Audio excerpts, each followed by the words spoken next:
A paz do Senhor Jesus Cristo, a todos vocês que estão me assistindo, eu quero convidar você para participar dessa live de hoje, fazendo perguntas e respostas. Eu vou estar entregando para vocês. E eu quero, nesse momento, já adiantar as perguntas que eu irei responder aqui na live de hoje. A primeira pergunta que eu vou responder é a seguinte: a igreja será arrebatada antes ou depois da tribulação? A igreja será arrebatada antes ou depois da tribulação? Eu quero que você fique comigo até o final para que você possa entender e aprender, e eu vou explicar direitinho se a igreja será arrebatada antes ou depois da grande tribulação, certo? A segunda pergunta que eu vou estar respondendo na live de hoje, inclusive eu já quero convidar você a fazer também a sua pergunta, para que eu possa, na próxima live, fazer aí e trazer a sua resposta, tá bom? Segunda pergunta, é possível ser próspero financeiramente sem ser dizimista? Olha que pergunta muito boa. É possível ser próspero financeiramente sem ser dizimista? Essa pergunta eu vou estar respondendo daqui a pouquinho, tá? Já curte e compartilha aí com seus amigos e chama todo mundo para participar, para estar junto aí, a família, chama a família, os amigos, para assistir essa live. A terceira e última pergunta que eu vou responder ainda hoje é: por que a pessoa é fiel a Deus, mas adoece? Olha que pergunta interessante. Porque a pessoa é fiel a Deus, mas ela adoece? Vou estar respondendo essa pergunta ainda hoje. Glória a Deus. Mas a palavra de hoje, que eu quero trazer ao seu coração e também à sua família, ela é uma palavra muito poderosa. Está aqui no livro de Mateus, capítulo 13, versículo 33. Fala a respeito da parábola do fermento, que diz assim, ó: disse-lhes outra parábola. O reino dos céus é semelhante ao fermento que uma mulher tomou e escondeu em 3 medidas de farinha, até ficar tudo levedado. Que palavra poderosa. Espera aí, apóstolo, eu não entendi nada. O que tem a ver fermento com o reino de Deus? O que tem a ver a farinha com o reino dos céus? Bem, como vocês já sabem, Jesus ele pregava muito por parábolas. Parábolas eram histórias que comparavam, era um meio de comparação entre o reino dos céus com o reino deste mundo. Então Jesus ele comparava coisas naturais com as coisas espirituais. E é muito importante você saber isso, porque há uma revelação poderosa nessa mensagem. Eu quero que você preste bem atenção. Aqui no livro de Lucas, capítulo 17, versículo 21, diz assim, ó: o reino de Deus está dentro de vós. Então, primeira coisa que você precisa entender: o reino dos céus, o reino de Deus, é semelhante ao fermento. E aqui diz que o reino de Deus está dentro de nós, está dentro de você. Isso significa que o reino de Deus é esse próprio fermento que Jesus está mencionando nessa parábola. Você já reparou uma mulher fazendo pão em casa? Você já viu? Eu pergunto para você que está me assistindo, você que é dona de casa, você sabe fazer um pão? Eu não sei fazer pão.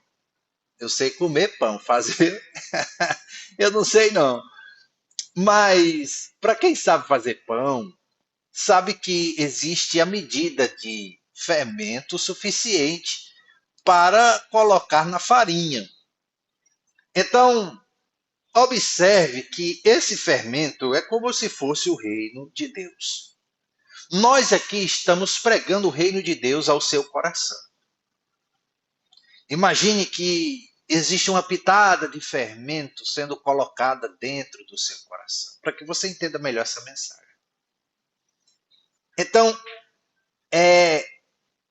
esse fermento ele é plantado, ele é semeado no seu coração de maneira secreta, de maneira praticamente invisível. Se você observar o fermento, quando é misturado à farinha, ele já não é mais visto. Então, o reino de Deus, ele é plantado invisivelmente no seu coração, secretamente no seu coração. Então, é por isso que ele é comparado ao fermento. E esse fermento vai causando certas mudanças na farinha. Então, esse fermento vai agindo com um poder transformador nessa farinha, será que você entende? Aonde eu e você somos essa farinha. Aonde eu e você iremos nos transformar no pão que nós precisamos ser. Então, o fermento, ele vai agindo dentro de nós e vai transformando a nossa vida, vai transformando o nosso coração, vai transformando as nossas ações, as nossas atitudes. O fermento tem esse poder transformador, esse poder regenerador. Ele vai, regenerador não, esse poder transformador. Ele vai transformando a farinha, a massa, daqui a pouco se transforma em pão. Então, quando o fermento ele entra em nós, ele causa uma mudança extraordinária.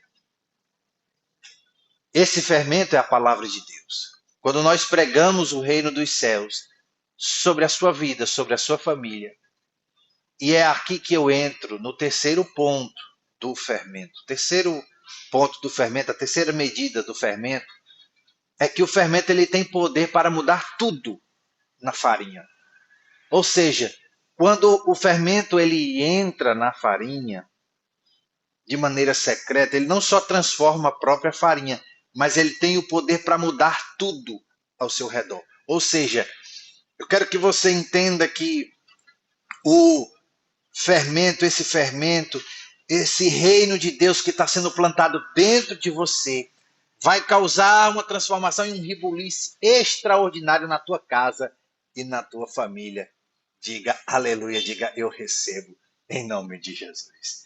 Então, eu quero profetizar na sua vida uma transformação extraordinária a ponto de tocar não só em você, mas também em todos da sua casa e da sua família. Diga eu recebo, em nome de Jesus. Se essa palavra está tocando, se essa palavra está transformando a tua vida, já deixa o seu like, já compartilha com seus amigos, com a sua família, para que todos sejam riquissimamente abençoados.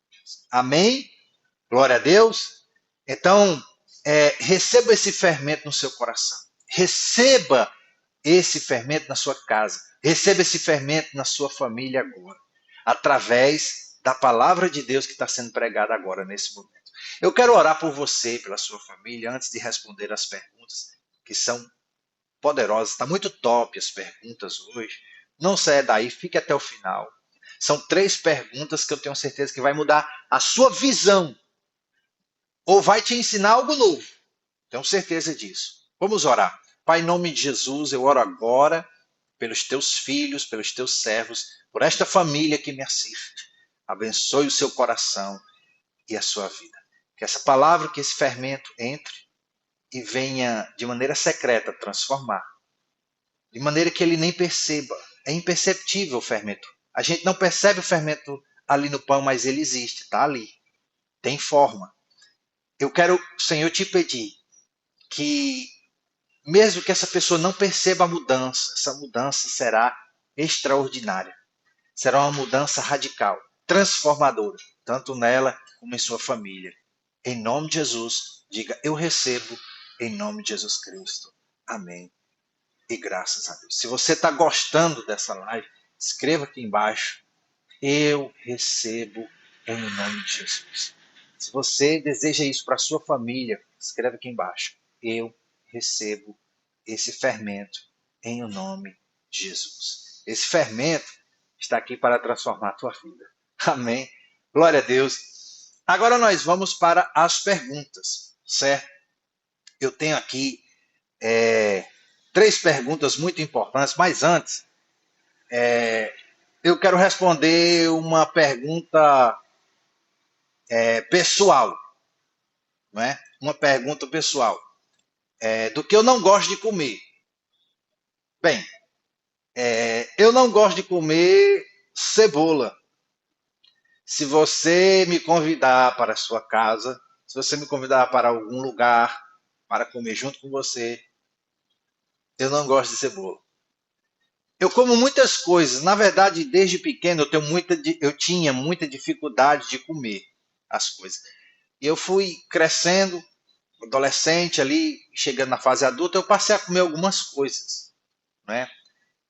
Todo mundo sabe que eu morei no Ceará até os meus 25 anos, mais ou menos, 24 anos de idade. Hoje, pela misericórdia do Senhor, cheguei aos 37, estou com 37 hoje. E o restante, depois dos 24, eu morei em São Paulo. E estou aqui, pela misericórdia do Senhor, no Ceará, pregando a palavra de Deus para vocês. E um fato interessante é que eu aprendi a comer muitas coisas que eu não gostava, né? Por exemplo, quando eu ia comer um sanduíche, eu comia só o pão e o presunto e queijo, era um misto, só isso. Eu não gostava de hambúrguer, não gostava de tomate, alface, essas coisas, não gostava. E aí eu fui aprendendo a comer, aprendi a comer muita coisa mesmo em São Paulo. Só que eu não consegui aprender a comer cebola. Cebola realmente eu não consigo, né? Cebola me causa enjoos e eu não gosto de comer. Já a bispa, eu não lembro de alguma coisa que ela não gosta de comer. Talvez tenha, mas é muito difícil. A bispa come tudo. O que você quiser fazer para ela comer, ela come de boa, assim, muito mais do que eu, né? Eu já eu já tenho algumas coisinhas assim, mas o principal é cebola mesmo, certo? Legal? Respondida a pergunta. Se você tem dúvidas, você tem alguma pergunta para fazer, seja da palavra de Deus ou em relação a mim ou a bispa, faça sua pergunta aqui, que na próxima live, sexta-feira que vem, às 7h30 da noite, estaremos aqui novamente, se Deus quiser. Eu vou estar respondendo a vocês, tá bom? Então faça a sua pergunta aqui no comentário, eu quero a interação de vocês. Lembrando que eu leio todos e respondo todas as perguntas, tá bom? Eu leio todas as perguntas e respondo todas as perguntas. Vamos lá. Primeira pergunta, atenção. Primeira pergunta. A igreja será arrebatada antes ou depois da tribulação? Preste muita atenção, vou repetir. A igreja será arrebatada antes ou depois da tribulação? Essa pergunta é muito boa. Eu gosto dessas perguntas escatológicas, que falam a respeito do fim. Então, a Bíblia mostra que a igreja ela será arrebatada antes da grande tribulação. E eu creio que a igreja será arrebatada antes da grande tribulação. Quero deixar bem claro que eu sou pré-tribulacionista, certo? Eu acredito que a igreja será arrebatada antes da grande tribulação. Mas eu vou explicar aqui o porquê. Aqui no livro de 1 Tessalonicenses, capítulo 1, versículo 10, diz assim: e esperar dos céus a seu Filho, a quem ressuscitou dentre os mortos, Jesus que nos livra da ira futura. Então, preste atenção. Aqui diz que Jesus nos livra da ira futura. Que ira futura é essa? Que ira futura se refere esse versículo? Então, a ira futura que esse versículo está se referindo, eu acredito que é a grande tribulação. Quero deixar bem claro para você que está me assistindo que existem outros pensamentos. Existem um pensamento teológico que crê que a igreja será arrebatada no meio da grande tribulação. Durante, na verdade, durante, né, no meio, durante a grande tribulação. E existem pessoas, existe um pensamento teológico que crê, uma corrente teológica que crê que a igreja será arrebatada após a grande tribulação, certo? Mas eu creio que será antes, que a igreja será arrebatada antes da grande tribulação, por uma série de fatores. Primeiro, porque eu acredito que nós somos a noiva, e a noiva, ela será arrebatada antes, porque Jesus, como é o nosso noivo, vai livrar a noiva dessa ira futura, deste grande dia da vingança do Senhor. Então, eu creio que a igreja ela será arrebatada antes. Aqui no livro de Apocalipse, capítulo 3, versículo 10, diz assim, ó: como guardaste a palavra da minha paciência, também eu te guardarei da hora da tentação que há de vir sobre todo o mundo. Então,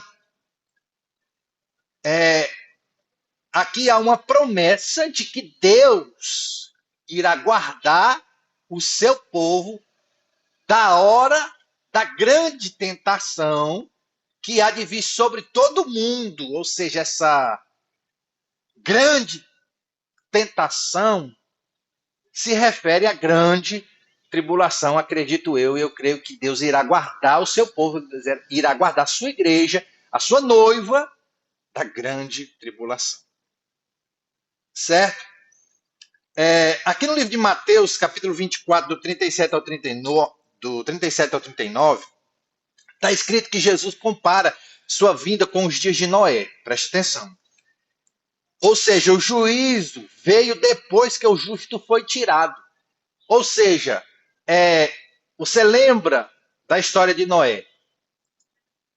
A água, não é? Ela veio como juízo do céu sobre a terra. Mas Deus livrou a Noé, que foi considerado justo. Então, eu acredito, pela misericórdia do Senhor, eu acredito que antes de vir o juízo, o Senhor irá tirar os seus justos, o seu povo, a sua noiva, a sua igreja, que não é placas de denominações. A igreja do Senhor são os salvos, são os escolhidos. Foram aqueles que o Senhor escolheu para viver com Ele para sempre, aos quais estão escritos no livro da vida. Glória a Deus. Quem entendeu, diga amém. Escreve aleluia aqui embaixo, se você entendeu bem. Então, eu acredito que nós não iremos passar por essa grande tribulação. Nós iremos ser arrebatados antes de vir a grande tribulação, o grande dia terrível, a ira e a vingança do Senhor. Amém? Glória a Deus, aos quais foram profetizados pelos profetas. Vamos lá. Então, segunda pergunta de hoje. É possível ser próspero financeiramente sem ser dizimista? Pergunta boa, hein? É possível ser próspero financeiramente sem ser dizimista? Ou pergunta boa. Vou dar só uma pausa aqui agora. E se você tem uma pergunta como essa, escreva aqui embaixo, que eu vou estar respondendo na próxima live. Amém? Você que está aqui comigo no canal, ou você que é minha ovelha, você que é meu filho na fé, escreve aqui embaixo. Apóstolo, eu tenho uma dúvida. E vai escreve a pergunta. E deixa que na próxima live eu estarei respondendo uma pergunta como essa. Então vamos lá. Segunda pergunta. Se não curtiu, já dá uma curtida aí, porque está muito forte, tá? É possível ser próspero financeiramente sem ser dizimista? Pergunta muito boa. Muita gente tem vergonha de perguntar esse tipo de interrogação, mas eu vou não só responder, eu vou explicar. É possível ser próspero financeiramente sem ser dizimista? A resposta, sim. É possível ser próspero financeiramente. É possível adquirir riquezas materiais. É essa a pergunta que fizeram, né? Riquezas materiais sem ser dizimista. É possível, sim. A Bíblia, a palavra de Deus, nos dá lugar a respeito disso. Primeira coisa que você precisa entender, que eu vou explicar para você. Ser rico não tem a ver com ser fiel. Ser fiel, ter fidelidade no seu caráter, não significa que você será uma pessoa rica. A riqueza, assim como diz Salomão no livro de Eclesiastes, é um dom de Deus. Então Deus é quem dá a riqueza. Se a riqueza é um dom, quem dá esse dom é Deus. Deixe isso bem claro no seu espírito. Salomão também disse que viu na terra que o dom de riqueza e as riquezas não vêm por aqueles que correm mais, mas aqueles a quem Deus entrega e a quem Deus dá livremente conforme a sua vontade. Então não tem nada a ver com a minha fidelidade. Ah, eu sou fiel a Deus, eu sou dizimista e eu vou ser rico, eu vou adquirir riquezas materiais. Não é assim. Entenda que a sua fidelidade, ela vai trazer para a sua riqueza a bênção do Senhor. Ter o dom de riqueza não significa também que você tenha a bênção de Deus na sua riqueza. Por isso que é importante ser fiel a Deus para que a bênção do Senhor se estabeleça na sua riqueza. Era isso que fazia a diferença na vida de José, porque José, apesar de ser escravo, ele tinha a bênção. A Bíblia diz que ele tinha a bênção do Senhor sobre a vida dele. A bênção estava sobre a sua cabeça. Então, José, ele não só tinha o dom de riqueza, mas ele também tinha a bênção sobre o dom dele. Ele tinha a bênção sobre as riquezas dele, sobre as riquezas dele. O que você tem que ter em mente é que se você for dizimista, os céus vão se abrir e a bênção vai estar sobre a tua riqueza. Seja uma riqueza pouca que Deus te deu, ou seja uma riqueza muita que Deus te deu. Vocês estão entendendo? Está entendendo? Escreva aqui embaixo. Estou entendendo. Para que eu possa explicar mais, eu separei alguns versículos aqui. Ó.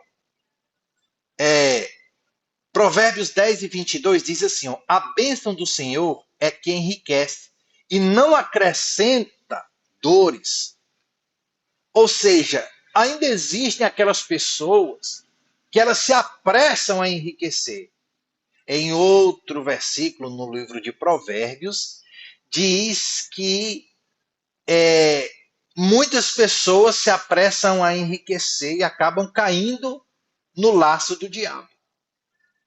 Então, é por isso que muitas pessoas elas entram nos jogos de azar e nas loterias e acabam atraindo maldição para si.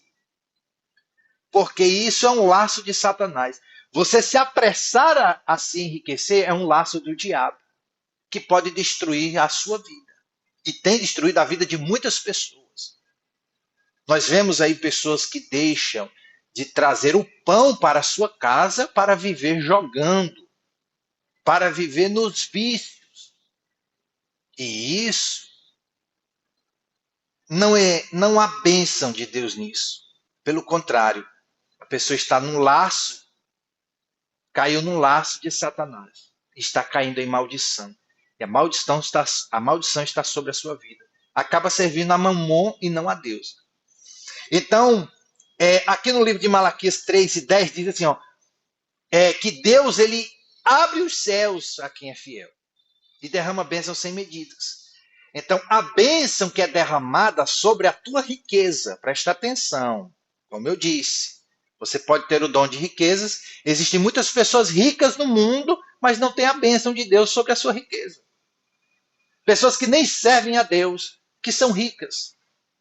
A Bíblia nos dá a entender que a riqueza ela pode ser construída através do seu esforço, do seu trabalho, da sua luta. Porém, a bênção não. A bênção ela é construída pela sua fidelidade. Se você deseja ter a bênção na sua riqueza, essa riqueza pode ser muito ou pode ser pouca, você precisa ser fiel a Deus. Por isso, o ser dizimista abre as janelas dos céus e derrama bênção sem medidas. Diga aleluia. Se você entendeu, escreve aqui embaixo. Aleluia. Amém? Vocês estão entendendo? Então, muitos ricos no mundo não são dizimistas, mas prosperidade sem Deus é ilusão de segurança. Entendeu? Então, você ser próspero financeiro sem a bênção de Deus é mesmo que você não ter nada. Não adianta você ser rico de muitas coisas e não ter a fidelidade abençoando ali a sua riqueza. Entendeu? Então eu devolvo o dízimo como uma forma de ser fiel a Deus, de expressar minha fé ao Senhor. Só devolve o dízimo quem tem fé. Quem não tem fé não consegue devolver o dízimo. Então, a fé e a fidelidade caminham juntas, porque a fé vem da palavra fides, do latim, que significa fidelidade. Então, a fidelidade ela é estabelecida através do meu ato de ser fiel a Deus para abençoar o que Deus me deu. Seja carro, casas, terrenos, automóveis, imóveis, tudo que Deus me deu, que é riquezas materiais, são abençoados pelo meu ato de ser fiel a Deus. Então tem muito rico que não tem a bênção de Deus na sua riqueza, porque não devolve o dízimo. Se você entendeu, diga aleluia. Amém? Próxima pergunta. Vamos lá. É a terceira e última. Por que a pessoa é fiel a Deus, mas adoece? Olha, essa pergunta é muito boa. Por que a pessoa é fiel a Deus, mas adoece? Vamos lá. A fidelidade a Deus não nos isenta das aflições desse mundo. Jesus ele disse em sua palavra: no mundo tereis aflições, mas tende bom ânimo, eu venci o mundo. Glória a Deus. Então, não é porque você é fiel a Deus, você serve a Deus, que você nunca vai adoecer. Que você não está isento disso. Na verdade, as aflições podem chegar na tua tenda. As aflições podem chegar no teu lar, na tua família, na tua casa. Mas o mais importante é você ter a sua fé estabelecida em Cristo. Porque quando as aflições chegarem, você vai ter um sustento espiritual para não desanimar e nem desistir da sua carreira cristã. Então, a pessoa que ela é fiel a Deus, ela adoece sim. E é normal uma pessoa que é fiel a Deus adoecer, porque faz parte da vida, faz parte das aflições do justo, não é? Aqui em João 16, versículo 33, diz assim, ó, no mundo tereis aflições. No mundo tereis aflições. Então, Jesus não está prometendo que nós não vamos passar por lutas. Ele está dizendo que nós vamos ter muitas lutas, muitas aflições. Aqui no livro de 2 Coríntios, capítulo 12, versículos 7 e 9, diz assim, do 7 ao 9, fala a respeito da história do apóstolo Paulo, que tinha um espinho na carne e vinha um demônio e esbofeteava ele, acusando ele, apontando ele. Então, esse espinho na carne, não se sabe ao certo se era uma doença ou se era algo relacionado ao passado dele. O que se sabe é que o Espírito Santo disse a Paulo, quando ele pediu ao Espírito Santo que retirasse esse espinho na carne. Espírito Santo, retira de mim esse espinho na carne. O Espírito Santo falou ao coração de Paulo, ao seu coração, disse assim, eu não vou tirar porque a minha graça te basta. O meu poder se aperfeiçoa na sua fraqueza. Então há momentos na vida que uma doença vai fazer parte do plano de Deus em nossas vidas. E nós poderemos sim adoecer, ficar doentes, mas isso se tornar uma bênção em nossas vidas. Eu lembro muito bem aqui em João capítulo 9, do versículo 2 ao 3, um cego de nascença. Ele nasceu cego e os discípulos perguntaram, quem foi que pecou? Foi ele ou foi os seus pais para que ele nascesse cego? E Jesus disse, nenhum nem outro. Ele está assim porque a glória de Deus será manifestada através dessa doença na vida dele. Então tem doenças na sua vida, ou na minha vida, em nossas vidas, que chegam para estabelecer o plano de Deus em nós, para glorificar a presença de Deus em nós. Então, nós não estamos imunes a doenças. Pelo contrário, Jesus disse que nós vamos tê-las. Faz parte da nossa vida. Né? Não significa também que você deve aceitar essas doenças na sua vida. Não. Pelo contrário, continue orando para que essas doenças saiam. O apóstolo Paulo não cansava de orar. Ele sempre orava para que o espinho na carne dele saísse de seu corpo. E conversava com o Espírito Santo constantemente. Então, se você sofre com uma doença no seu corpo, eu quero, em nome de Jesus, profetizar a sua cura agora. Eu quero profetizar que o meu Deus te cura agora, nesse momento. Ele passa do alto da sua cabeça até a planta dos seus pés. Em nome do Senhor Jesus Cristo, eu profetizo a sua cura, independentemente da sua doença. Receba agora o poder. Receba agora o poder de Deus na sua vida, nessa live agora. Você que está me assistindo aí, receba o Espírito Santo no seu corpo. Em nome do Senhor Jesus, escreva aqui embaixo. Eu recebo em nome de Jesus. Diga aleluia. Glória a Deus. Amém? Então, Deus ele pode usar sim, essa é a resposta, uma doença para manifestar o seu poder na sua vida. Quem serve a Deus, quem é fiel a Deus, adoece? Sim, adoece. Pode adoecer. Pode sim adoecer. E isso é algo normal na vida de quem está vivo, na vida de quem serve a Deus. Amém? Glória a Deus. Eu espero que vocês tenham gostado da live de hoje. Se você também tem a sua dúvida e tem uma pergunta para fazer para mim, não faça uma pergunta não, faça duas. Ai, ai. Amém? Faça uma não, faça duas. Escreva aqui embaixo, estou brincando com vocês. Escreva aqui embaixo a sua pergunta.